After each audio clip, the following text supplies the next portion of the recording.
Encontré a mi hijo y a mi nieta viviendo bajo un puente. Me quedé sin palabras cuando recordé que mi nuera había dicho que se habían ido a vivir a Australia y que nunca volverían después de la pelea de hace 3 años. Los llevé a casa. Pero cuando mi hijo reveló el secreto sobre su esposa, me alegra que estés aquí.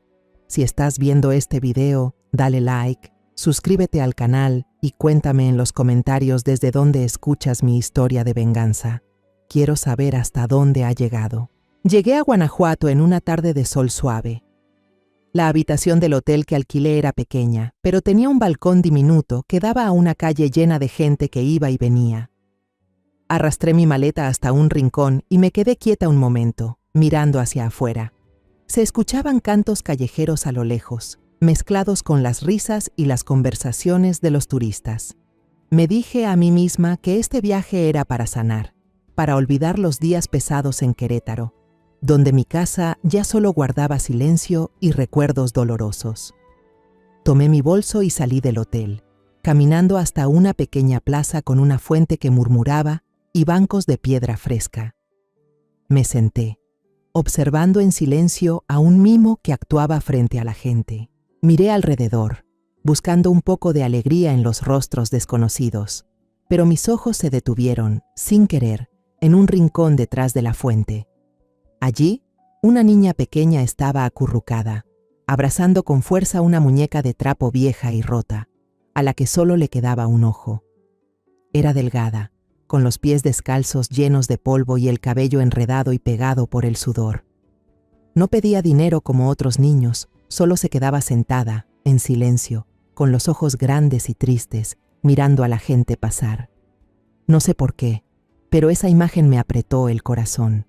Había algo en su postura, en la forma en que abrazaba a su muñeca, que me resultaba dolorosamente familiar. Una pareja pasó cerca, y la mujer dejó caer sin querer un pedazo de galleta. La niña miró el trozo, con los ojos brillantes pero llenos de duda. Dudó mucho tiempo, como si temiera que alguien la viera, y luego se arrastró despacio, recogió la galleta, la sacudió con cuidado y la guardó en el bolsillo roto de su abrigo. Ese gesto fue como una aguja clavándose en mi pecho. No pude soportarlo más. Tiré el helado que estaba comiendo al bote de basura más cercano. Me levanté y caminé rápido hacia una panadería a pocos metros. Compré 2 croissants recién hechos, todavía tibios y fragantes, y una cajita de leche con chocolate. Regresé a la plaza y me acerqué a la niña. Me agaché, tratando de suavizar mi voz. «Toma, pequeña». Ella se sobresaltó y levantó la cabeza para mirarme. Sus ojos eran grandes, negros y llenos de desconfianza, como los de un animalito asustado. Sonreí y empujé la bolsa de panecillos hacia ella.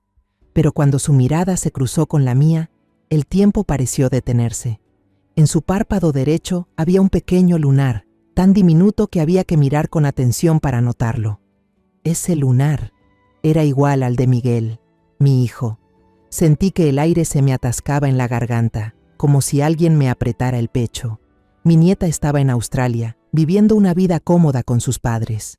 Eso me repetí, pero mis manos temblaban al ofrecerle la bolsa otra vez. La niña dudó un momento y luego extendió su manita delgada para recibirla. Sus dedos pequeños y fríos tocaron los míos, y entonces susurró algo que hizo que todo mi mundo se derrumbara. «¿Abuela? ¿Eres tú de verdad?» Su voz era débil, temblorosa, pero tan clara que no podía fingir haber escuchado mal. Retiré mi mano de golpe, como si me hubiera quemado. Mi corazón latía con fuerza, mi mente daba vueltas. Me puse de pie de inmediato, retrocedí un paso y forcé una sonrisa torpe. «Te has equivocado, pequeña. Mi nieta está en Australia con sus padres». No me atreví a mirar más a los ojos de la niña. Esa mirada, triste pero llena de esperanza, parecía suplicarme que no me fuera. Me di la vuelta y caminé rápido, tratando de escapar de la sensación extraña que me oprimía el pecho. Me repetía que no podía ser mi nieta. ¿Cómo podría serlo? Pero la voz débil de la niña aún me perseguía, resonando a mis espaldas. «Abuela, no te vayas». «Abuela». Escuché sus pequeños pasos apresurados, el sonido de sus sandalias golpeando el suelo. Corría detrás de mí, su voz quebrada por el llanto. Me detuve en medio de un callejón estrecho, con el corazón hecho un nudo. La niña, delgada y de ojos grandes, seguía aferrada a la orilla de mi blusa, como si temiera que desapareciera si me soltaba. En mi mano, el mapa turístico arrugado ya no tenía ningún sentido. Las calles llenas de color, las melodías de los mariachis, todo se desdibujaba frente a esa mirada suplicante. Las lágrimas rodaban por su rostro sucio, pero no lloraba fuerte, solo sollozaba bajito, con la voz temblorosa. ¿De verdad no me reconoce, abuela? Soy yo. Sentí un dolor punzante en el pecho, como si alguien me apretara el corazón. Finalmente suspiré y me senté en el escalón de una tienda cerrada hace tiempo. La piedra fría bajo mis pies ya no importaba. Miré a la niña, tratando de mantener la voz suave. Está bien, pequeña. Dime, ¿por qué estás aquí sola? ¿Dónde están tus padres? La niña negó con la cabeza, su pequeña mano aferrándose a la mía, temerosa de que me levantara y me fuera. Las lágrimas volvieron a brotar, deslizándose por sus mejillas, pero trató de contenerlas mientras decía con voz débil: si no me cree, la llevaré a ver a mi papá. Cuando lo vea, me creerá. Dudé. Una parte de mí quería huir, volver al hotel, cerrar la puerta y fingir que este encuentro nunca ocurrió. Pero la mirada de aquella niña, mezcla de esperanza y miedo, era como una cuerda invisible que me retenía. Asentí, dejando que me tomara de la mano y me guiara. Su mano estaba helada, tan delgada que podía sentir cada huesito. Me llevó lejos de las calles turísticas llenas de risas y luces. Giramos hacia un sendero de tierra estrecho, escondido junto a un río que fluía perezoso por la ciudad. Un olor a humedad y basura me hizo fruncir el ceño, pero la niña no pareció notarlo. Caminaba más rápido, como si temiera que cambiara de opinión. El camino nos condujo por un sendero donde la luz del sol desaparecía bajo la sombra de un viejo puente de concreto. Bajo el puente, el aire era pesado, húmedo y frío. Vi unas cajas de cartón extendidas sobre el suelo sucio, una manta raída, botellas de plástico vacías y un pequeño fogón apagado desde hacía mucho. No era un lugar para vivir, y mucho menos para una niña. Se me encogió el corazón, pero antes de poder decir algo, la niña soltó mi mano y corrió hacia adelante. «¡Papá! ¡Mira a quién traje!». Su voz sonó clara, con un tono nervioso. Un hombre, de espaldas a nosotras, hurgaba entre un montón de chatarra. Llevaba una chaqueta rota y sus manos delgadas escogían latas y botellas para echarlas en un saco grande. Al oírla, gruñó con voz ronca: «Natalia, ya te dije 1000 veces que no molestes a la gente». No se giró enseguida. Solo se incorporó lentamente, se limpió las manos en su pantalón vaquero desgastado y por fin se dio la vuelta. En ese momento sentí que el tiempo se detenía. Aunque tenía el cabello despeinado y la barba descuidada cubría casi todo su rostro, aunque su cuerpo estaba tan delgado que parecía solo piel y huesos, lo reconocí de inmediato. Era Miguel, mi único hijo. El bolso que llevaba en la mano cayó al suelo con un golpe seco. Me quedé inmóvil, sin poder pronunciar palabra. La boca se me secó, la cabeza me daba vueltas. No podía ser mi Miguel, mi hijo fuerte, lleno de energía, el que solía reír a carcajadas en mi cocina cuando le preparaba su pozole favorito. Pero esos ojos, cansados y enrojecidos, seguían siendo los de mi hijo. Miguel me vio, y vi claramente cómo su rostro cambiaba de color. Primero fue sorpresa, como si no creyera que realmente estaba allí. Luego miedo, y al final una profunda vergüenza. Rápidamente empujó a Natalia detrás de él, protegiéndola por instinto. Bajó la cabeza y murmuró, casi en un susurro: «Lo siento. No tenemos nada para darle. Por favor, váyase». Supe al instante que fingía no reconocerme. No quería que lo viera así, harapiento, sucio, viviendo bajo un puente como un vagabundo. Pero no podía dejar que me alejara otra vez. Di un paso adelante, sin importar la tierra húmeda bajo mis pies. Mis piernas temblaban, pero no podía detenerme.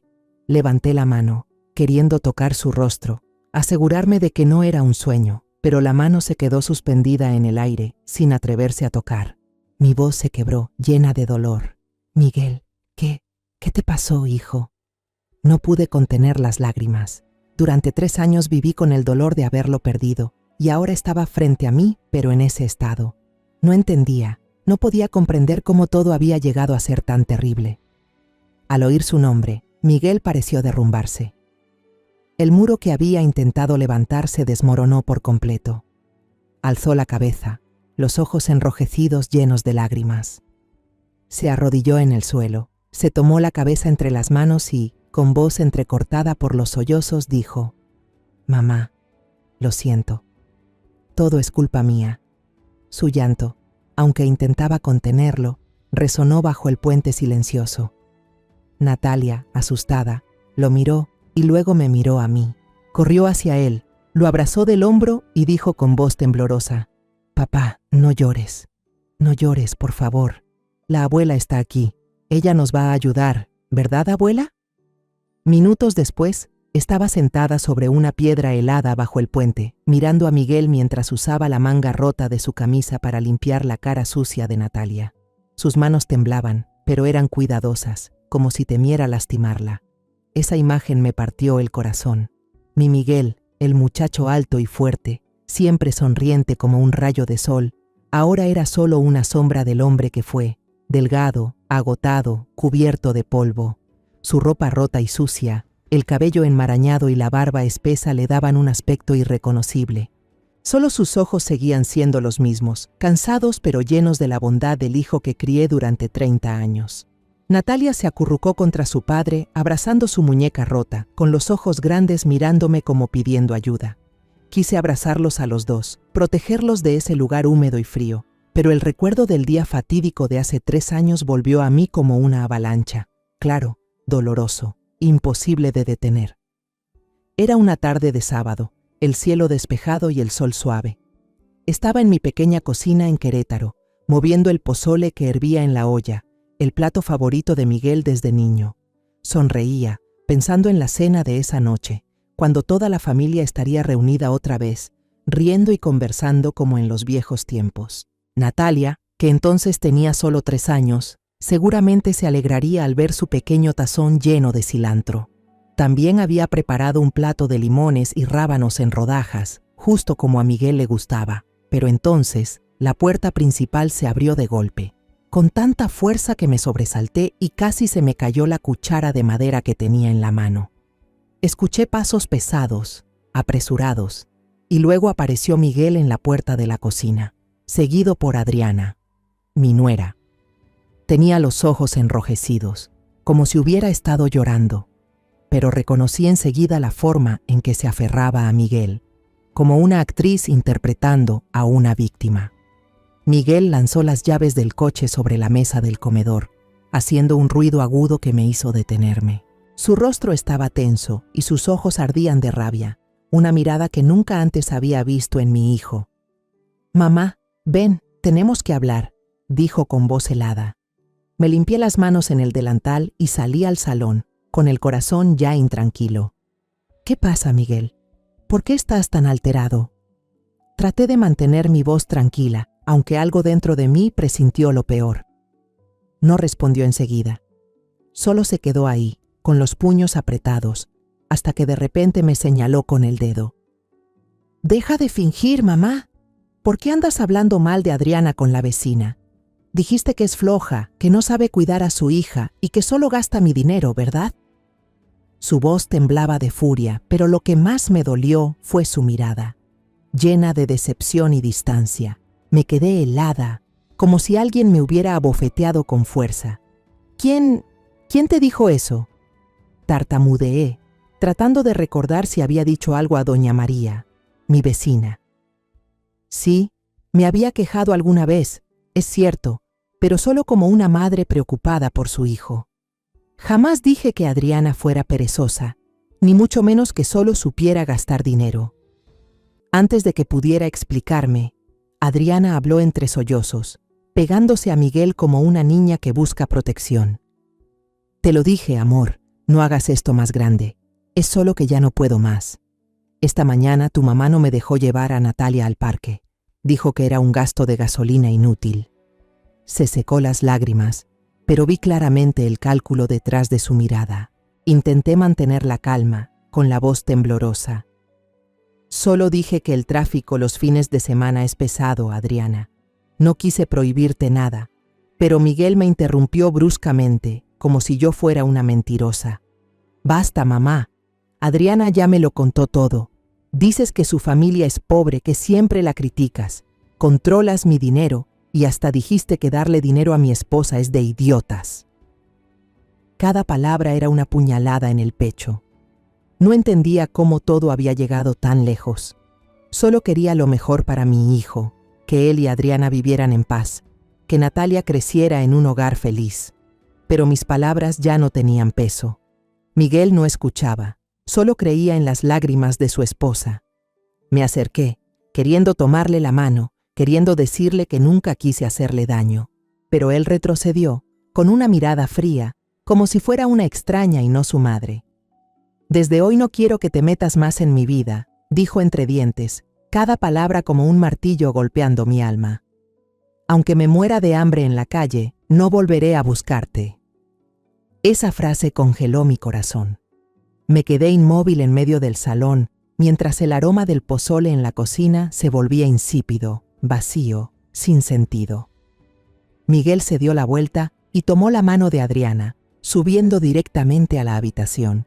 Escuché cómo se abría el armario, el ruido de cosas siendo arrojadas apresuradamente a una maleta. Corrí escaleras arriba y me quedé en la puerta, solo para presenciar una escena desgarradora. Miguel y Adriana empacaban ropa y pertenencias, como si no pudieran soportar permanecer un segundo más en esa casa. Natalia estaba acurrucada en la cama, abrazando su muñeca pequeña, llorando desconsoladamente de miedo. «Papá, ¿a dónde vamos? No quiero irme», sollozaba, pero Adriana solo le pasaba más ropa a Miguel con frialdad, sin mirarme siquiera. Miguel tampoco dijo nada, solo empacaba en silencio, evitando mi mirada. Minutos después, bajaron juntos, abrieron la puerta principal y salieron. El portazo resonó como un punto final. Ni siquiera tuve tiempo de abrazar a mi nieta por última vez. Natalia volteó. Sus ojos grandes me miraron, pero la mano de Adriana la jaló y desapareció en la oscuridad. Las semanas siguientes viví como un fantasma. La casa, antes llena de risas, se volvió un lugar enorme y asfixiantemente silencioso. Llamé a Miguel, pero no respondió. Le envié mensajes, sin recibir respuesta. Fui a las casas de sus amigos, a lugares donde creí que podría estar, pero nadie sabía nada. Cada día me hundía más en el dolor y la culpa. Me preguntaba qué había hecho mal, qué palabra o gesto lo había alejado tanto. Había noches en que me sentaba en la cocina, mirando el pozole ya frío que seguía cocinando por costumbre, con la esperanza de que algún día Miguel regresara. Hasta que una noche el teléfono vibró, un mensaje del número de Adriana apareció en la pantalla. Mis manos temblaban al abrirlo, esperando una explicación, una oportunidad para recomenzar. Pero el contenido fue como una última puñalada. No nos contactes más. Estamos tramitando para irnos a Australia. Miguel dice que no quiere tener una madre como tú. Olvídanos, leí y releí. Cada palabra era un corte profundo. Caí al suelo, las lágrimas caían sin control. Creí, de verdad, que había perdido a mi hijo para siempre. El olor húmedo del río cercano me golpeó, mezclado con el aire pesado y oscuro que me devolvía a la realidad. Natalia se aferró a mí, su pequeña mano agarrando con fuerza el borde de mi abrigo, como si temiera que desapareciera. Miguel estaba frente a mí. Sus hombros delgados temblaban bajo una chaqueta vieja y rota. Lo miré a los ojos, esos ojos que alguna vez brillaron con vida y esperanza. Ahora solo mostraban cansancio y arrepentimiento. No podía soportar verlo así. Saqué de mi bolso una botella de agua y un croissant que había comprado para Natalia. «Come, hijo», dije con voz suave pero firme. «Natalia también te necesita fuerte». Miguel tomó el pan, su mano temblorosa, los dedos callosos cubiertos de polvo. Rompió un trozo pequeño y lo masticó con dificultad, como si hasta comer fuera una carga. Natalia lo miró preocupada y luego me susurró: «Abuela, a papá no le gusta el pan. Siempre dice que prefiere guardarlo para mí». Las palabras inocentes de la niña me atravesaron el corazón. Apreté su mano, conteniendo las lágrimas. Ya lo sé, mi amor. Pero ahora papá debe comer para tener fuerzas y llevarte a casa conmigo, ¿sí? Miré a Miguel directamente a los ojos, mi voz temblaba, cargada de dolor. Adriana, ella me dijo que se irían a Australia. Dijo que tú no querías saber nada de mí. ¿Por qué? ¿Por qué has terminado así, Miguel? Necesitaba la verdad. Necesitaba entender qué había convertido a mi hijo, antes tan orgulloso, en una sombra que vivía bajo un puente. Miguel bajó la cabeza, apretando el trozo de pan como si buscara valor. Tragó saliva, su voz ronca empezó a contar, y cada palabra suya era una puñalada más en mi corazón. Ella tenía razón, mamá, empezó Miguel, con la mirada fija en el suelo. El plan era ir a Australia. Adriana dijo que tenía un conocido allá, un viejo amigo que trabajaba en la construcción. Dijo que ellos se encargarían de darnos un buen trabajo, una nueva vida. Yo le creí. Pensé que era una oportunidad para que Natalia tuviera un futuro mejor. Se detuvo un momento, respirando hondo, como si intentara contener el dolor. Para hacer los trámites más rápido, me pidió que firmara un montón de papeles. Dijo que era una autorización para que ella pudiera representar a la familia ante la embajada y demostrar solvencia económica. No leí con atención, mamá. Confié plenamente en ella. Sentí una oleada de ira, pero no hacia Miguel, sino hacia mí misma. Había visto las señales desde hacía tiempo. La forma en que Adriana siempre era dulce delante de mí, pero fría cuando yo no estaba. Cómo intentaba interponerse entre mi hijo y yo. Pero no hice nada, pensando que eran cosas pequeñas del matrimonio. Negué con la cabeza, con la voz temblorosa. ¿Y luego qué pasó, hijo? ¿Qué hizo ella? Miguel continuó, su voz cada vez más baja, como si cada palabra fuera una confesión dolorosa. Saqué todos mis ahorros, mamá. Vendí el coche, el que compramos juntos después de tantos años de esfuerzo. Le di todo a ella. Dijo que necesitaba el dinero para los documentos, los boletos de avión y los gastos iniciales en Australia. No dudé de nada. Pensé que lo hacía todo por nuestra familia. Soltó una risa amarga. Pero una semana antes del vuelo, recibí una citación del tribunal. Adriana había pedido el divorcio. En la demanda decía que yo la maltrataba a ella y a Natalia. Me quedé helada. Sentí la sangre congelarse en mis venas. ¿Maltrato? ¿Tú? Casi grité, sin poder creer lo que oía. Miguel, mi hijo, el que siempre fue tan tierno con Natalia, el que jamás levantó la voz a nadie, acusado de maltrato. Apreté la mano de Natalia con fuerza, como para protegerla de esas mentiras. ¿Cómo se atreve? Susurré, con la voz quebrada por la rabia. Miguel negó con la cabeza, con los ojos enrojecidos. No tenía dinero para pagar un abogado, mamá. Todos los bienes estaban a su nombre por aquel papel de autorización. No me quedó nada. El juez falló a su favor. Yo seguía creyendo, tontamente, que era solo un trámite para poder irnos a Australia, porque eso fue lo que ella dijo. Pensé que lo hacía por alguna razón, que después lo explicaría. Se detuvo, cubriéndose la cabeza con las manos, intentando alejar los recuerdos. Natalia se acurrucó en mis brazos y susurró: «Papá no le pegó a mamá, abuela. Papá nunca le pegó». La abracé fuerte y las lágrimas comenzaron a caer. «Lo sé, Natalia. Sé que tu papá es un buen hombre». Miré a Miguel, con voz firme. «Sigue, hijo. Quiero saberlo todo». Miguel respiró profundo, tratando de calmarse. El día del vuelo, ella seguía sonriendo. Nos llevó al aeropuerto y dijo que Natalia y yo esperáramos en las sillas mientras hacía el check-in y despachaba el equipaje.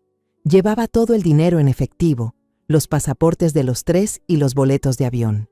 Me senté allí, abrazando a Natalia, esperando. 1 hora, 2 horas. Llamaron al vuelo por última vez.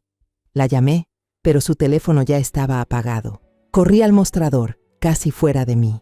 Me dijeron que su nombre figuraba en la lista de pasajeros y que el avión ya había despegado. Sentí un escalofrío recorrerme la espalda.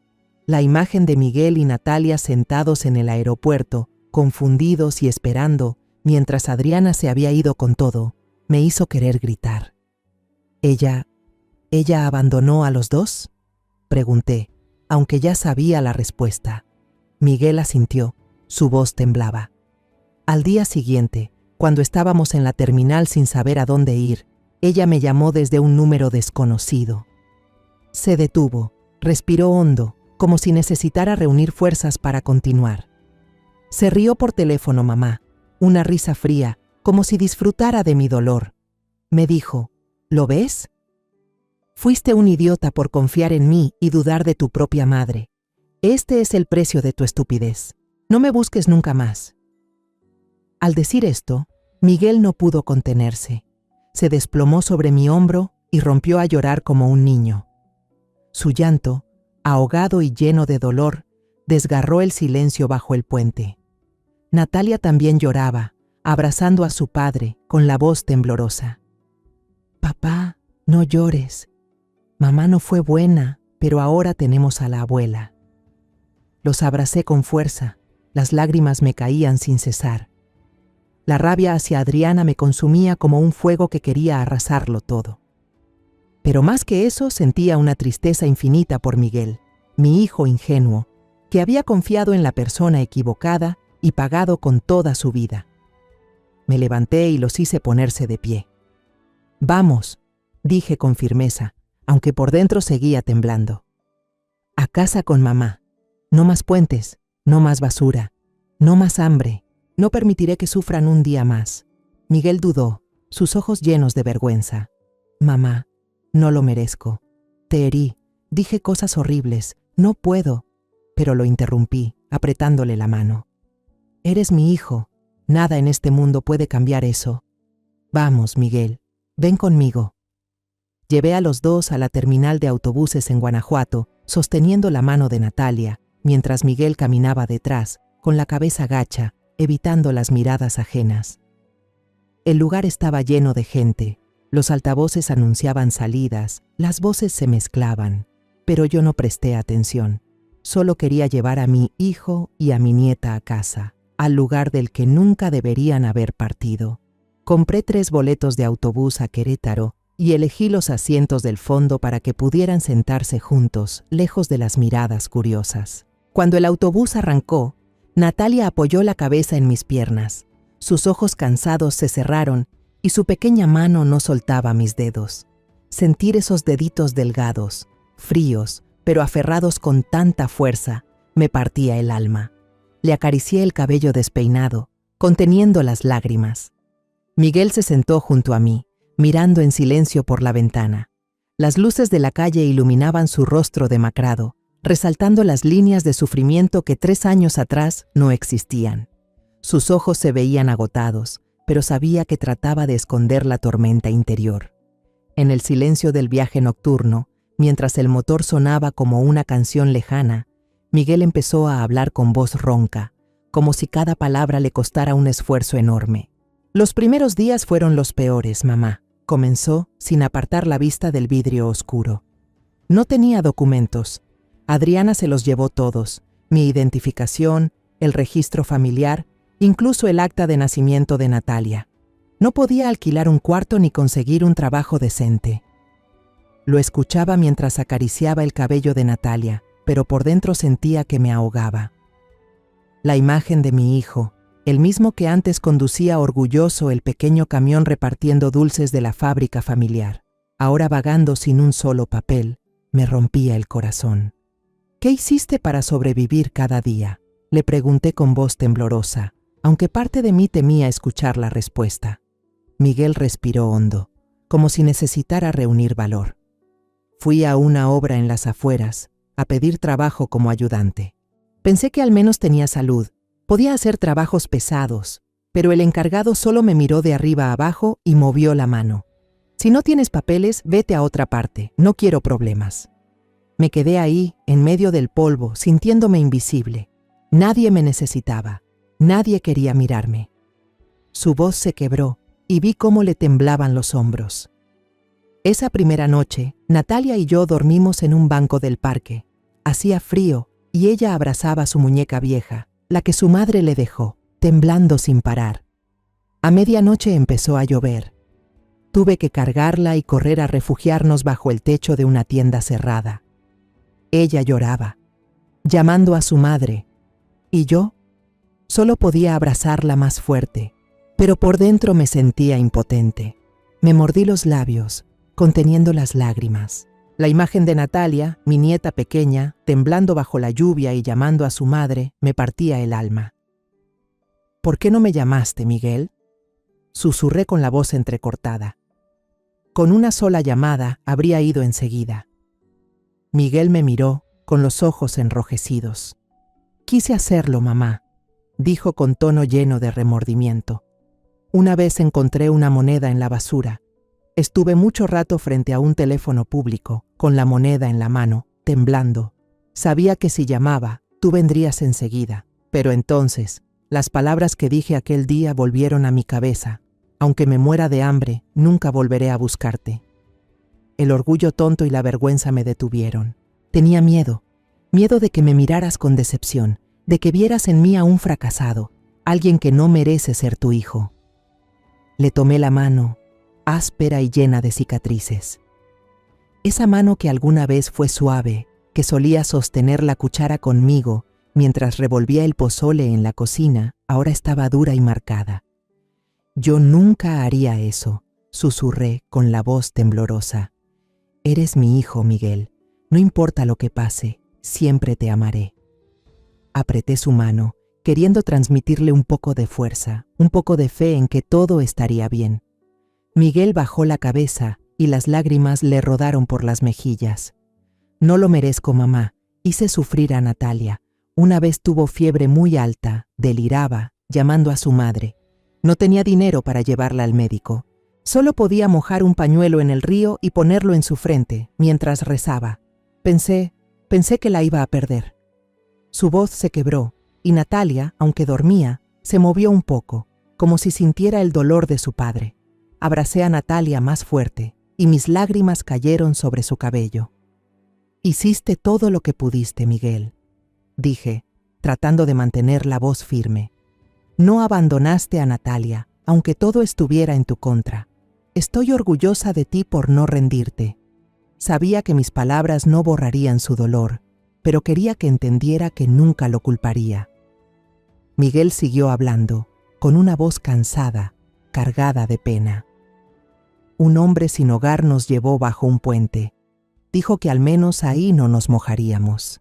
Cada mañana dejaba a Natalia con una anciana que vendía billetes de lotería. Era buena, pero también pobre. Solo podía darle un poco de agua y pan. Luego yo recorría los callejones buscando botellas y latas para vender. Cuando había suerte, ganaba lo suficiente para comprar una cajita de leche y unos panes. Pero a veces no encontraba nada y teníamos que compartir un pedazo de pan duro del día anterior. Natalia nunca se quejaba, mamá. Solo abrazaba a su muñeca y decía, «Papá, mañana será un día mejor, ¿verdad?» No pude contenerme más. Las lágrimas comenzaron a caer silenciosamente.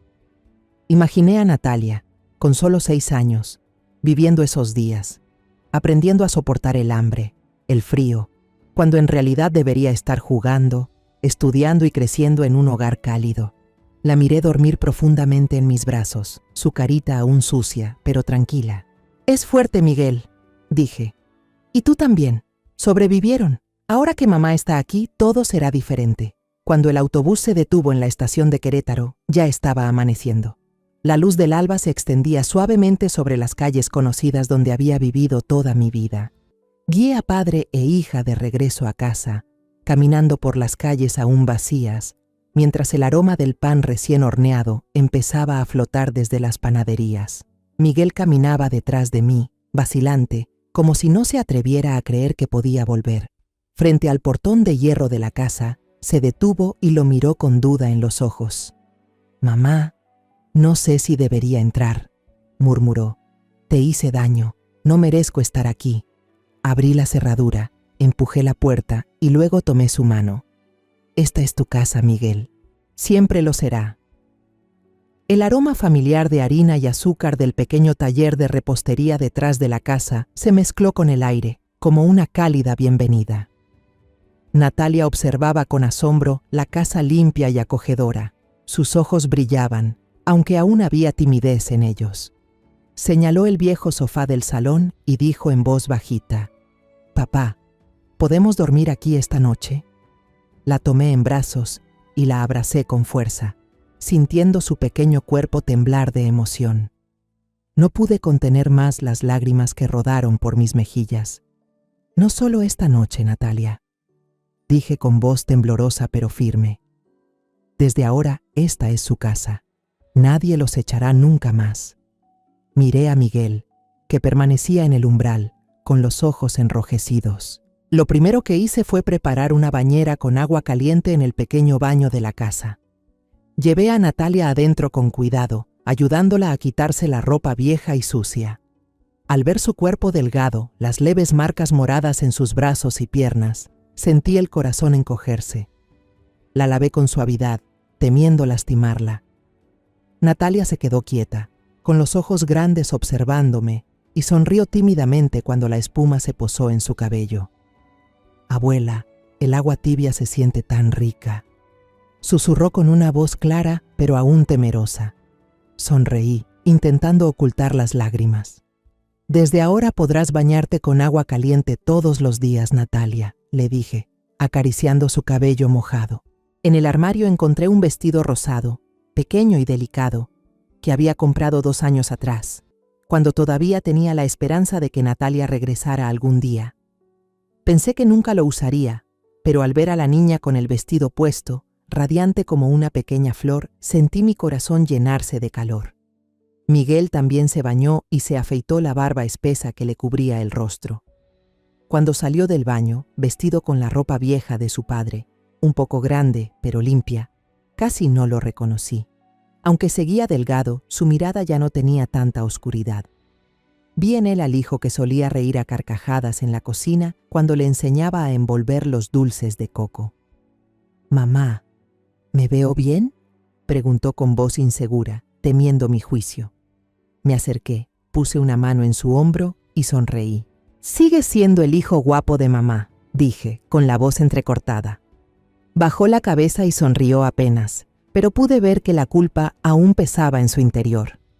La primera comida en la casa después de 3 años de separación, preparé una gran olla de pozole, como en los viejos tiempos. El aroma del maíz, la carne de cerdo y los chiles secos llenaba la cocina, como un recordatorio de los días en que la familia aún estaba completa. Natalia se sentó a la mesa. Sus ojos brillaron al ver el tazón de pozole lleno de cilantro. Comió 2 platos seguidos, exclamando entre bocados: «Abuela, qué rico. Nunca había probado algo tan delicioso». Sonreí y le acaricié el cabello, pero mi mirada se dirigió a Miguel. Comía en silencio, despacio, como si tratara de tragarse también los recuerdos dolorosos. Vi sus hombros temblar levemente y supe que no solo estaba comiendo, sino intentando recuperar la sensación de pertenecer a este hogar. Mi casa, además de ser un lugar para vivir, también era el taller de dulces tradicionales, Dulces de la Abuela, el negocio familiar que habíamos mantenido por 3 generaciones. El aroma del caramelo, la cáscara de limón y el coco rallado siempre formaban parte de mi vida. Al principio, Miguel se mantenía ocupado con pequeños trabajos en el taller. Barría el piso, cargaba sacos de azúcar y harina, trabajaba sin descanso, como si quisiera redimirse con esfuerzo físico. Lo dejaba hacerlo sin decir nada, pero cada vez que lo veía empapado en sudor, sentía un nudo en el pecho. «Descansa un poco, hijo», le dije una tarde al verlo secarse la frente. Pero Miguel solo negó con la cabeza. «Tengo que hacerlo, mamá».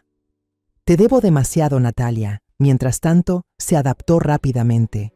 La inscribí en una escuela primaria cerca de casa. Era lista, despierta, y en pocas semanas ya alcanzó a sus compañeros.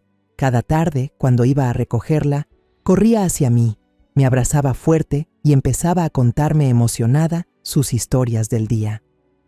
«Abuela, hoy la maestra me felicitó por dibujar el mejor del salón», decía, mostrándome un dibujo torpe pero lleno de color. La risa de Natalia parecía devolverle la luz a la casa, disipando el silencio que la había cubierto durante 3 años. Un día, Mientras luchaba con mi cuaderno de pedidos tratando de calcular la cantidad de dulces para la próxima semana, los números bailaban ante mis ojos del cansancio. Miguel entró, me vio batallar con el cuaderno y dijo: «Déjamelo a mí, mamá. Tengo una manera más rápida de hacerlo». Me sorprendió, pero lo dejé intentar. Se sentó frente a mi vieja computadora y comenzó a explorar. En pocos días, Miguel había creado una página web sencilla para el taller. Tomó fotos de los dulces recién hechos y las subió a las redes con pequeñas historias sobre nuestras recetas familiares. «Mamá, ahora la gente compra mucho por internet», me explicó con entusiasmo.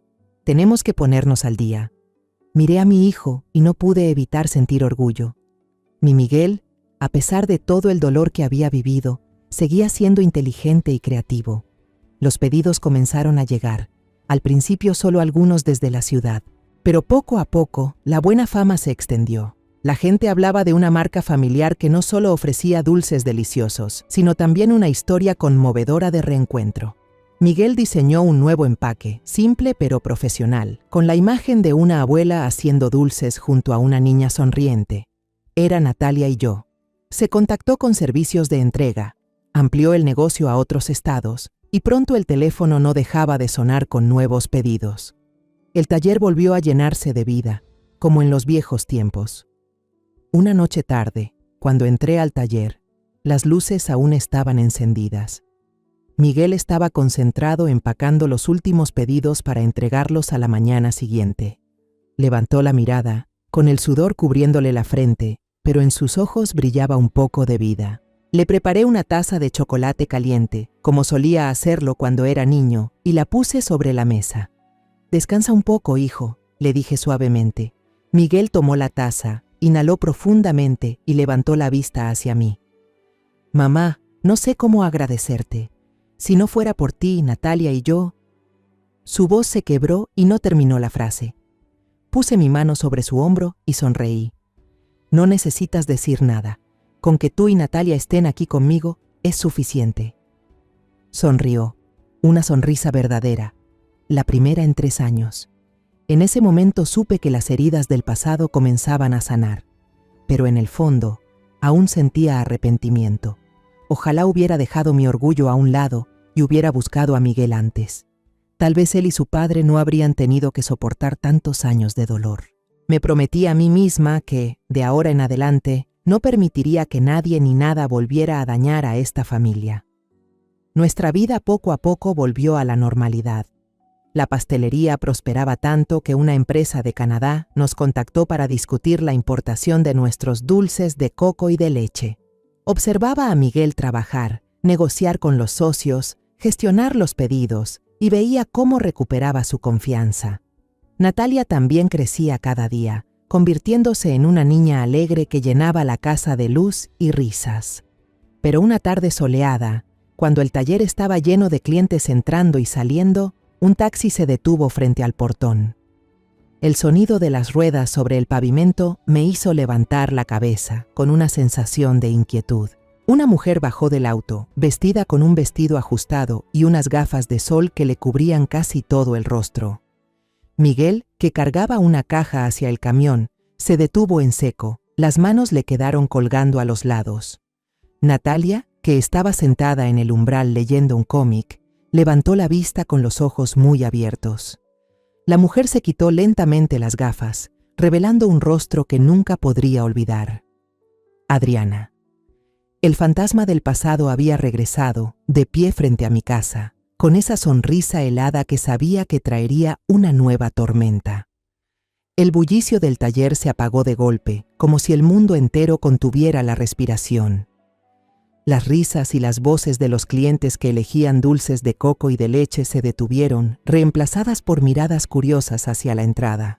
Adriana estaba allí, frente al portón, con su vestido ajustado y las gafas oscuras que casi le cubrían la cara. Sonreía, una sonrisa perfecta, de actriz en el escenario, pero yo veía claramente el hielo en sus ojos. Esa sonrisa no llegaba a ellos, no tenía calidez alguna. Era una máscara, destinada a ocultar intenciones que yo sabía no serían buenas. Mi primera reacción fue salir y ponerme frente a Natalia, Guiada por un instinto de protección, la niña, sentada en el umbral, dejó caer el cómic al suelo al mirar a la desconocida. Miguel, aún sosteniendo la caja, la dejó caer con un golpe seco. Se movió de inmediato, situándose delante de Natalia, el cuerpo tenso como una cuerda a punto de romperse. Podía sentir en cada uno de sus movimientos la mezcla de ira y miedo, como si Adriana fuera una bestia peligrosa capaz de dañar a la niña en cualquier momento. Natalia se acurrucó detrás de su padre, su manita pequeña aferrando con fuerza el dobladillo de la camisa de Miguel. «Papá, ¿quién es?», susurró la niña, inocente pero llena de desconcierto. Esa pregunta fue como un puñal en mi corazón. Natalia aún era demasiado pequeña para entender lo ocurrido, para recordar que la mujer que estaba frente a nosotros había sido su madre y que nos había abandonado a ella y a Miguel en el aeropuerto hace 3 años. «Natalia, cariño». La voz de Adriana sonó dulce hasta lo falso, como una canción desafinada. Se arrodilló, abrió los brazos, con lágrimas asomando en el rostro cuidadosamente maquillado. «Ven con mamá. Te he extrañado mucho». Una puesta en escena perfecta, pero yo veía la calculación en cada uno de sus gestos. Natalia retrocedió, se pegó aún más a Miguel, con los ojos muy abiertos de miedo. «Papá», murmuró la niña, la voz temblorosa. Di un paso adelante, me puse entre Adriana y Natalia, mi voz fría como el hielo. «Este lugar no te da la bienvenida, Adriana. Vete». Traté de mantener la calma, pero la ira en mi interior ardía como un fuego. Esa mujer le había quitado todo a Miguel, el dinero, el honor y hasta el futuro de Natalia, y los había abandonado en lo más bajo de la sociedad. ¿Y ahora se atrevía a volver, a hacerse pasar por una madre amorosa? Miguel tomó la palabra. Su voz ya no temblaba por miedo, sino que sonaba firme y cortante. «¿Qué quieres, Adriana? ¿Acaso no nos has causado ya suficiente sufrimiento?» Sentí el rencor en su voz, pero también un atisbo de dolor, como si la vieja herida aún no hubiera sanado. Adriana se incorporó, se sacudió el polvo del vestido caro y la sonrisa en sus labios se fue apagando. Echó un vistazo a los clientes curiosos que la observaban, luego nos miró a nosotros con voz suave pero calculadora. «Solo quiero redimirme, Miguel. Quiero darle a Natalia una familia completa. Me equivoqué, pero ahora quiero empezar de nuevo». Me reí con desprecio, incapaz de ocultar mi desdén. «¿Una familia completa? ¿Sabes siquiera cómo se escribe eso? Abandonaste a tu hija en el aeropuerto y la dejaste vivir bajo un puente durante 3 años. ¿Y ahora te atreves a hablar de familia? Lárgate de aquí ahora mismo». Mi voz resonó, más afilada de lo que esperaba, y algunos clientes se sobresaltaron. No me importó. Solo quería que Adriana desapareciera, proteger a Natalia y a Miguel de cualquier daño. Al ver que no cedíamos, Adriana cambió de actitud. La sonrisa falsa desapareció y dejó paso a una mirada afilada. Su voz se volvió fría. «Muy bien, doña Elena. Si quiere hablar claro, hablaré. He vuelto para pelear por la custodia de Natalia y...». Se detuvo. Señaló la pastelería llena de clientes, donde en las repisas todavía olían las bandejas de dulces de coco y de leche. «Este lugar debería ser mitad mía. Miguel, ¿olvidaste que alguna vez fuimos esposos?». Miguel casi se lanzó hacia ella, los puños apretados, el rostro enrojecido por la rabia. «No tienes derecho», gritó, pero yo agarré su mano y lo detuve. Sabía que Adriana buscaba provocarnos, quería que perdiéramos la calma delante de todos. La miré fijamente, mi voz tranquila pero firme. «No vas a conseguir ni un centavo y no te vas a acercar a mi nieta. Ahora vete, Adriana, antes de que llame a la policía». Adriana soltó una carcajada estridente, como si disfrutara del momento. «A ver qué puede hacer una vieja como usted», dijo con tono sarcástico. «Espere la citación del tribunal. Natalia es mi hija y voy a recuperar lo que es mío». Dicho esto, dio media vuelta, se puso las gafas de sol, subió a un taxi y se marchó, dejando un silencio opresivo en la pastelería. Los clientes, incómodos, pagaron apresuradamente y se marcharon, como si no quisieran verse involucrados en el drama que acababa de ocurrir. El taller de dulces, antes lleno de risas y conversaciones, ahora se sentía extrañamente vacío. Solo quedaban las bandejas de caramelos inmóviles sobre los estantes y el aroma dulce parecía fuera de lugar. Miguel permanecía inmóvil, con las manos tan apretadas que los nudillos se habían puesto blancos. Vi cómo sus hombros temblaban, sin saber si era por rabia o por miedo. Natalia, aún escondida detrás de su padre, levantó la vista hacia mí y preguntó con voz baja: «Abuela, ¿ella es mi mamá? ¿Por qué dijo eso mamá?». Me arrodillé, la abracé y traté de esconder la furia que hervía dentro de mí. «No te preocupes, Natalia», susurré mientras acariciaba su cabello. «La abuela y tu papá no dejarán que nadie te lleve. Te quedarás aquí, con nosotros, ¿sí?». La niña asintió, aunque sus ojos seguían llenos de confusión. Miré al cielo afuera. Nubes grises se acumulaban, cubriendo el sol brillante de la mañana. Se acercaba una tormenta, no solo afuera, sino también dentro de mí. Todo comenzó una mañana, unos días después, mientras revisaba los pedidos en la página web del taller.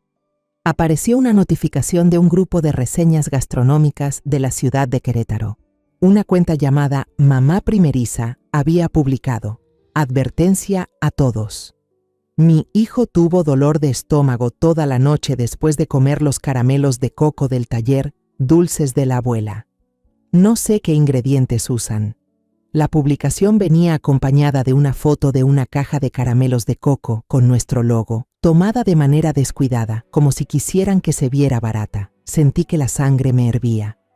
Dulces de la Abuela existía desde hacía 3 generaciones, siempre con ingredientes limpios, receta familiar, sin una sola queja. Eso no podía ser verdad. Antes de que pudiera responder, empezaron a aparecer montones de comentarios de cuentas desconocidas, apoyando la publicación. Sí, yo también noté un sabor raro últimamente. Dicen que usan azúcar química para ahorrar costos. Compré una vez y nunca volví. Miguel, que estaba sentado a mi lado, miró la pantalla con el rostro pálido. De inmediato, inició sesión en la cuenta del taller y escribió un comentario explicando que todos los ingredientes se verificaban cuidadosamente, que podíamos mostrar certificados de calidad. Pero su comentario fue rápidamente sepultado por una ola de críticas. Esas cuentas, como una manada de lobos, siguieron atacando y difundiendo mentiras sin ninguna prueba. El asunto escaló más rápido de lo que imaginé. Solo 2 días después, apareció un video en las redes sociales. Mostraba a una mujer joven, el rostro cubierto de lágrimas, sentada junto a la cama de un niño inconsciente con un suero conectado al brazo. La mujer sollozaba. «Solo porque confié en una marca familiar. Ahora mi hijo está hospitalizado por intoxicación alimentaria. Por favor, boicoteen ese taller cruel». Al lado de la cama, colocada de forma muy visible, había una caja de caramelos de coco con el logo de Dulces de la Abuela. Viendo el video, sentí que alguien me apretaba el cuello. No había pruebas, ni nombre de hospital, ni documentos médicos, pero el video se difundió a una velocidad alarmante. Un portal sensacionalista local enseguida publicó el titular: «La verdad detrás del taller de dulces familiar. Ingredientes sucios y ganancias sin conciencia». El teléfono del taller empezó a sonar sin parar, pero no era para hacer pedidos. Eran llamadas para cancelar, insultos furiosos e incluso amenazas. ¿Hace dulces para envenenar a la gente? Maldita sea, gritó una voz desconocida antes de colgar. Las tiendas socias, aquellas que antes vendían nuestros dulces con entusiasmo, llamaron para pedir suspender la colaboración. La empresa de Canadá, con la que estábamos negociando la exportación, también envió un correo anunciando que suspendería temporalmente el trato para investigar la calidad del producto. Cada llamada, cada correo, era como una puñalada en el corazón. Pero lo que más me dolía eran las miradas de los demás. La señora María, mi vecina de toda la vida, que solía venir cada día a pedirme cáscaras de limón para su té, ahora solo bajaba la cabeza y se apartaba cuando me veía. Una noche escuché un fuerte golpe afuera. Al salir, vi varios huevos podridos estrellados contra la puerta. El olor era insoportable. El taller, que antes rebosaba de risas y conversaciones, se volvió silencioso y frío. Las bandejas de dulces recién hechos, con ese aroma delicioso a coco y leche, reposaban intactas en los estantes, sin nadie que las comprara. Natalia, aunque seguía yendo a la escuela, empezó a notar el cambio. Una tarde volvió a casa con los ojos enrojecidos, me abrazó con fuerza y sollozó. «Abuela, mis compañeros dicen que tus dulces enferman a la gente. ¿Es verdad?» La abracé, tratando de esconder el temblor en mi voz. «No, Natalia. Los dulces de tu abuela están hechos con todo mi corazón. Jamás harían daño a nadie. No te preocupes, yo me encargaré de todo». Pero cuando asintió y se acurrucó en mis brazos, supe que acababa de prometer algo que no sabía si podría cumplir. Una noche, al apagar las luces del taller para cerrar, vi a Miguel sentado solo en un rincón, con la cabeza apoyada sobre la mesa, rodeado de cajas de dulces sin empacar. La luz del farol de la calle entraba débilmente por la ventana, iluminando su rostro demacrado. Me acerqué y puse una mano sobre su hombro. «Miguel, ve a dormir, hijo, ya es tarde». Levantó la cabeza, los ojos rojos por el insomnio, y con voz ronca dijo: «Mamá, quizá deberíamos cerrar el taller. Le devolveré la mitad como ella pidió. No quiero que tú ni Natalia sigan sufriendo por esto. Todo es culpa mía.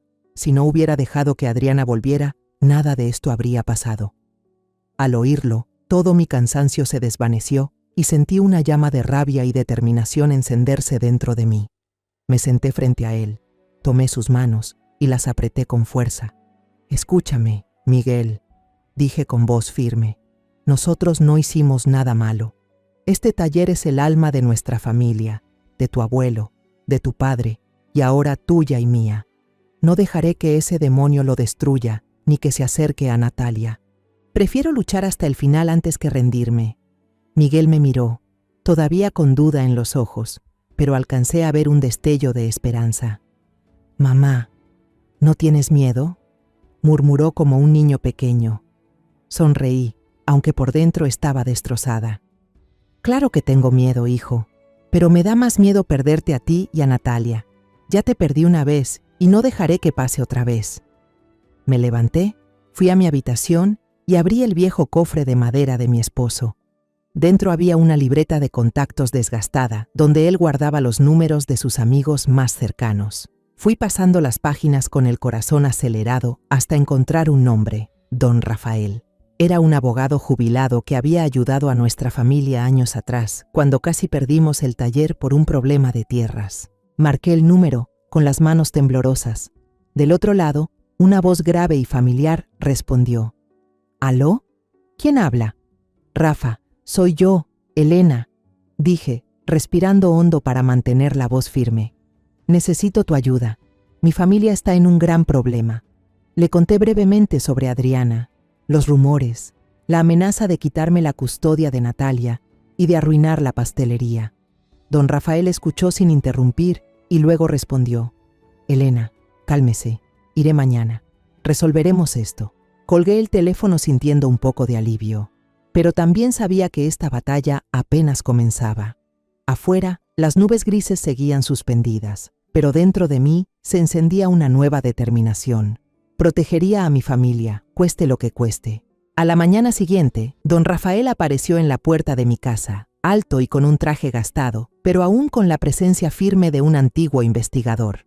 Su cabello estaba casi completamente canoso, pero su mirada aguda y su voz serena me transmitieron confianza. No venía solo. Lo acompañaba una mujer joven, vestida con un traje de oficina elegante, el cabello negro recogido y una mirada inteligente y segura. «Elena, esta es la abogada Lucía Herrera», presentó don Rafael con voz firme. «Es mi colaboradora más confiable, especialista en casos complicados. Ella nos ayudará». Nos sentamos en la sala, en medio del ambiente sombrío de la pastelería Dulces de la Abuela. Las bandejas de caramelos seguían intactas en los estantes sin el bullicio de antes. Natalia estaba en la escuela y me sentí aliviada de que no presenciara esa tensión. Miguel y yo relatamos toda la historia, desde aquel día fatídico 3 años atrás, cuando Adriana abandonó a padre e hija, hasta los rumores malintencionados que ahora circulaban en Internet. Miguel, sentado a mi lado, apretaba las manos sobre las rodillas, con la voz llena de remordimiento al recordar sus errores. Yo hablé de Adriana, de cómo había aparecido en la puerta exigiendo la custodia de Natalia y una parte de la pastelería. Con cada palabra que decía, sentía la mezcla de rabia y miedo, pero me obligué a mantener la calma para no angustiar más a Miguel. La abogada Lucía escuchó atentamente, tomando notas en un pequeño cuaderno. No interrumpió, solo asentía de vez en cuando, como si estuviera encajando piezas en su mente. Cuando terminamos, no mostró compasión, sino que hizo una pregunta directa. Cuando se divorció, ¿usted, señor Miguel, firmó algún otro acuerdo, además del documento de cesión de bienes? Cualquier papel relacionado con la custodia o los bienes comunes. Miguel negó con la cabeza con mirada desesperada. No lo recuerdo bien, señorita Lucía. Estaba en shock. Adriana me daba los papeles y yo solo firmaba. Solo quería que todo terminara rápido para que se llevara a Natalia a Australia como prometió. Lucía asintió sin apartar la mirada de Miguel. Está bien, lo primero es recuperar ese expediente de divorcio. Será la clave para definir los derechos legales de usted y de Natalia. Luego se volvió hacia mí con voz firme. Señora Elena, necesito que me entregue cualquier documento relacionado con la pastelería, la licencia comercial, los contratos con los proveedores y los certificados de calidad de los ingredientes. Demostraremos que los rumores sobre los dulces son falsos. Don Rafael habló con voz grave, pero llena de determinación. En cuanto a Adriana, déjamelo a mí. Para crear una campaña de difamación de esa magnitud, no pudo hacerlo sola. Seguro que dejó rastros, y los voy a encontrar. Dijo que tenía un conocido en el sector de telecomunicaciones que podía rastrear las cuentas de redes sociales que difundieron los rumores. Esas cuentas no aparecieron de la nada, dijo. Vamos a encontrar su origen. También propuso investigar el hospital del video viral, donde supuestamente el niño había sido envenenado por nuestros dulces. No creo que alguien como Adriana pudiera montar una historia perfecta sin dejar cabos sueltos, añadió, con una chispa de confianza en los ojos. Sentí un pequeño rayo de esperanza encenderse dentro de mí, aunque aún estaba preocupada. Miré a Miguel, que mantenía la cabeza baja, las manos entrelazadas con fuerza. «Mamá, lo siento», murmuró. «Si no me hubiera dejado engañar por Adriana la primera vez, quizás ahora no estaría molestándonos otra vez». Le tomé la mano y la apreté con fuerza. «No te culpes más, hijo. Vamos a superarlo juntos». «Te lo prometo». Sabía que no sería fácil cumplir esa promesa, pero no podía permitir que Miguel se derrumbara de nuevo. Don Rafael se puso manos a la obra de inmediato. Solo 2 días después, llamó por teléfono con voz entusiasmada. «Elena, ya lo encontramos. Todas las cuentas de redes sociales que difundieron los rumores son cuentas falsas, creadas hace menos de un mes. Operan desde las mismas direcciones IP, y una de ellas está registrada en un cibercafé de Guanajuato. Pedí que revisaran las cámaras de seguridad del lugar, y tal como imaginaba, Adriana aparece en las grabaciones usando una computadora justo en el momento en que se publicaron los mensajes. Apreté el teléfono. El corazón me latía con fuerza, así que ella estaba detrás de todo, tal como sospechaba. Don Rafael continuó. También fui al hospital donde el niño del video fue atendido. El niño sí estuvo hospitalizado, pero no por intoxicación alimentaria. Tiene asma y sufrió una crisis aguda.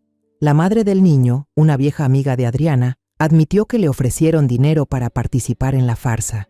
Montaron la escena de llanto y colocaron la caja de dulces de tu marca para grabar el video. Sentí una mezcla de ira y alivio. Ira por la crueldad de Adriana, pero alivio porque la verdad empezaba a salir a la luz. Mientras tanto, Lucía, la abogada, y yo fuimos al tribunal de Guanajuato, donde se había llevado a cabo el divorcio de Miguel y Adriana 3 años atrás. Obtener una copia de un expediente antiguo no fue tarea fácil, especialmente porque Adriana había hecho todo lo posible por ocultarlo. Pero gracias a los contactos de Lucía y su paciencia, logramos tener el expediente en nuestras manos tras una larga mañana. Nos sentamos en una pequeña cafetería cerca del tribunal, hojeando cada página amarillenta del documento. El aroma del café no lograba aliviar mi tensión. Cada hoja era como un fragmento del pasado, recordando los días dolorosos que Miguel había sufrido. Entonces Lucía se detuvo en la última página, una hoja mecanografiada con letras tan pequeñas que tuvimos que entrecerrar los ojos para leerla. Me la acercó con la mirada brillante. Señora Elena, lea esto. La tomé con las manos temblorosas, el corazón golpeando en mi pecho. Era una declaración voluntaria firmada por Adriana Rojas. El texto decía: yo, Adriana Rojas, tras recibir la totalidad de los bienes del señor Miguel Vargas, me comprometo a no volver a solicitar manutención ni a reclamar ningún derecho sobre los bienes del señor Vargas en el futuro.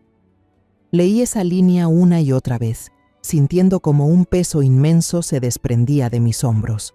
Adriana, en su propia precaución, se había disparado en el pie.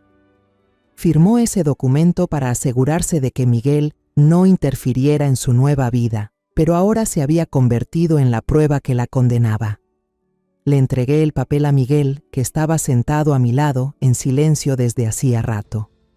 Lo leyó, sus ojos se abrieron de par en par y luego me miró. «Mamá, ¿qué significa esto?», preguntó con la voz temblorosa. Lucía sonrió, con un tono firme. «Significa que Adriana no tiene ningún derecho legal para reclamar bienes tuyos ni de la panadería. Y con todo lo que hizo, acusaciones falsas, difamación, podemos demandarla por calumnia y daños intencionales». En ese momento, el teléfono de Lucía sonó. Era don Rafael. «Elena, tengo más noticias», dijo con voz emocionada. «Adriana no vive tan bien como aparenta. Invirtió todo el dinero que le quitó a Miguel en criptomonedas en el extranjero y lo perdió todo. Ahora debe una gran cantidad de dinero. Leyó un artículo en un blog gastronómico mexicano que elogiaba el éxito de la panadería Dulces de la Abuela. Por eso volvió, no solo para recuperar a Natalia, sino para sacarte dinero a ti y a Miguel». Todas las piezas encajaron. Sostuve la copia del compromiso, con el corazón dolido por la ingenuidad de Miguel, pero también llena de una esperanza renovada. «Dios es justo», murmuré con los ojos empañados. Lucía puso su mano sobre mi hombro y sonrió con confianza. «Ahora no nos defenderemos más, doña Elena. Vamos a contraatacar. Prepararé la demanda contra Adriana por difamación y daños. Con este documento y las pruebas de don Rafael no tendrá ninguna posibilidad de ganar». El día del juicio, me levanté al amanecer. Me paré frente al espejo, ajusté mi vestido sencillo pero prolijo, e intenté respirar hondo para mantener la calma. Hoy no era solo una audiencia, era una batalla para proteger a mi familia, para defender lo que habíamos reconstruido desde las cenizas. Miré a Natalia, dormida en el sofá con su muñeca vieja entre las manos. Decidí dejarla en casa con 2 empleados de confianza de la panadería, Rosa y Juan. No quería que presenciara a su madre biológica frente a nosotros, en el tribunal. Era demasiado pequeña para soportar otra herida más. La sala del tribunal en Guanajuato estaba repleta. Cuando entramos, sentí las miradas curiosas y los murmullos del público. Al otro lado, Adriana estaba sentada junto a su abogado, un hombre de mediana edad con un traje brillante. Ella llevaba un vestido azul oscuro, el cabello recogido, y sonreía con seguridad ante los periodistas que claramente había invitado. La vi mirarnos, con una sonrisa ladeada, como si ya saboreara la victoria. A su lado estaba la mujer del video, la madre del niño envenenado, con el rostro tenso, pero fingiendo tristeza. Tomé la mano de Miguel y sentí su frialdad. «Tranquilo, hijo», le susurré, «la verdad está de nuestro lado». De nuestro lado solo había 4 personas. Yo, Miguel, la abogada Lucía y don Rafael. No había flashes apuntándonos, ni aplausos. Permanecimos en silencio, pero sentí la determinación en las miradas de Lucía y Rafael. Eran nuestro sostén, el de mi familia, en ese momento decisivo. El juicio comenzó. El abogado de Adriana se puso de pie, con una voz tan teatral que parecía un actor de teatro. Contó una historia que yo sabía que era falsa, que Adriana era una esposa y madre maltratada por su marido, expulsada de su casa y obligada a ganarse la vida sola en el extranjero. Dijo que ella había vuelto solo para reclamar justicia, para reunirse con su hija y recuperar la parte del patrimonio que merecía. Llamó a aquella mujer como testigo y ella, entre sollozos, contó cómo su hijo casi muere por nuestros dulces. Los periodistas tomaban notas sin parar, los flashes no dejaban de brillar. Miré a Miguel, lo vi con la cabeza gacha, las manos tan apretadas que los nudillos se le pusieron blancos. Le puse la mano en el hombro y le susurré: «No tengas miedo, hijo. Ella no puede ganar». Cuando llegó nuestro turno, la abogada Lucía se levantó. Su porte era sereno pero lleno de autoridad. No discutió las calumnias, ni cayó en la trampa emocional que Adriana había preparado. En cambio, comenzó con la primera prueba, el certificado de sanidad e inocuidad alimentaria del taller de dulces, emitido hacía apenas un mes. El obrador Dulces de la Abuela lleva más de 60 años funcionando, sin un solo caso de intoxicación alimentaria, dijo con voz clara y firme. Todos los ingredientes son revisados cuidadosamente y tenemos toda la documentación que lo acredita. Luego presentó las pruebas del hospital, junto con la declaración del médico que trató al niño del video. Este niño fue ingresado por un ataque agudo de asma, no por intoxicación alimentaria, explicó Lucía, mostrando el informe médico. La mujer que servía como testigo empalideció, bajó la cabeza y evitó mirar al juez. Lucía continuó: «Esta mujer recibió dinero para inventar una historia falsa y tenemos pruebas de la transacción financiera entre ella y la acusada, la señora Adriana Rojas». La sala quedó en silencio. Escuché murmullos entre los periodistas, pero esta vez las cámaras apuntaban hacia Adriana. Ella seguía sentada erguida, aunque noté cómo apretaba el borde de la mesa. La sonrisa confiada había desaparecido. Y entonces llegó el golpe final. Lucía levantó una copia del acuerdo voluntario. Su voz resonó como un martillazo. «Señoría, este es el documento firmado por la propia Adriana Rojas hace 3 años. En él, declara renunciar por completo a cualquier derecho sobre los bienes o manutención por parte del señor Miguel Vargas, tras haber recibido la totalidad del patrimonio común. Su regreso hoy, reclamando la custodia de su hija y una parte del taller de dulces, no solo viola este acuerdo, sino que constituye un acto deliberado de fraude y difamación contra la familia Vargas. Presentó además pruebas sobre la situación financiera de Adriana, grandes deudas en Australia, una inversión fallida en criptomonedas y un artículo en un blog gastronómico que revelaba su intención de volver para sacar dinero. Lucía concluyó: «La señora Rojas no regresó por amor a su hija, sino por codicia. Montó una campaña de difamación para destruir la reputación del obrador Dulces de la Abuela, causando graves daños económicos y emocionales a la familia demandante». Adriana se quedó inmóvil, el rostro completamente pálido. «No, eso es falso», balbuceó, poniéndose de pie con la voz temblorosa. Pero la firma en el documento era auténtica, con notaría certificada. Su abogado intentó refutar, pero sus argumentos eran débiles, incapaces de derribar las pruebas. El juez golpeó el mazo y la sala quedó en absoluto silencio. Tras deliberar, dictó sentencia. Las demandas de la acusada, la señora Adriana Rojas, sobre la custodia y los bienes quedan rechazadas.